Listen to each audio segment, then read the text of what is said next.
In the world of public art, artworks aren't restricted to galleries and museums. Instead, they're everywhere. Schools, hospitals, college campuses. Across Washington state, artworks are hiding in plain sight. Washington State Art Collection is one of the largest of these collections in the country. It is managed and maintained by a program called Art in Public Places. And this year, in 2024, the program is celebrating its 50th anniversary. In 1961, the Washington State Arts Commission was established through House Bill 57, but it wouldn't be for another 13 years until the State Art Collection began to take form.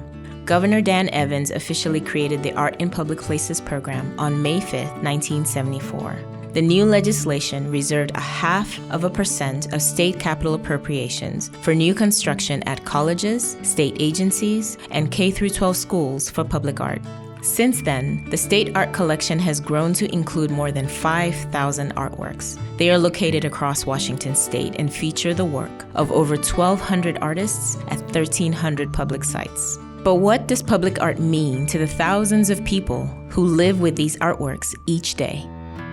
For me, it's really those phenomenological moments where you are kind of shifted out of the day-to-day blur that can happen within the built environment, and you have a moment of catching a rainbow on the sidewalk refracted from a prism, or colored light from the sun shining through acrylic, and it just allows you to kind of shift focus and be present, which is invaluable in this society.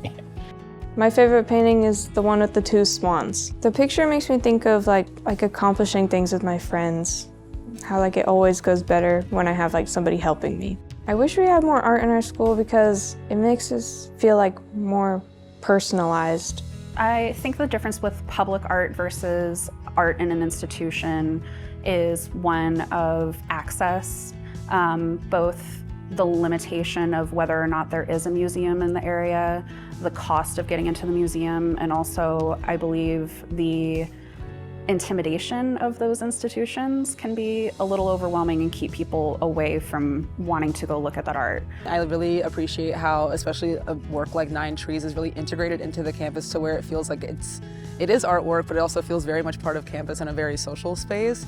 I think that one of the most impactful public art pieces from ArtsWA that we have on campus is on the Longhouse, the sculptural bird at the entryway.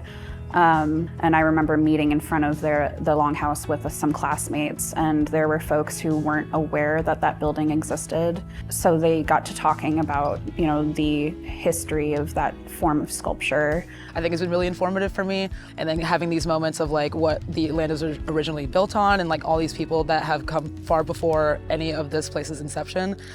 So I think that's really, really powerful and impactful for me, especially like thinking as like a contemporary. It's really important to kind of like take a step back and realize and understand the cultures that were here before me, and that will continue to live and thrive through here. The value of public art specifically, I think, looks into the places of our community as we grow. It gives it an opportunity to go to not just building buildings, but building the culture, the spirit of our community. When you're looking at people and our neighbors, you want to get people to build together. And in this day and age that we're divided by whether it's politics or whether it's different areas, people are argumentative and more separated more than ever. We need to bring people back together, and I think it brings more of that out. I think it's important for Washington State to invest because art is important to daily life, and to have these in the open. They're not. It's not the white walls of a gallery.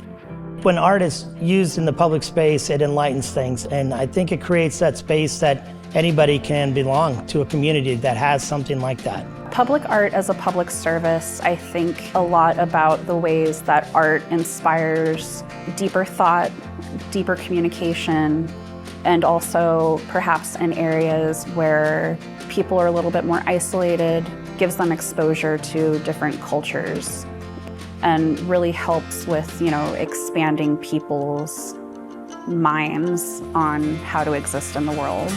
And I think that when people are exposed to art and exposed to more critical thinking through art, they are better able to navigate the world in, a much more open and empathetic way.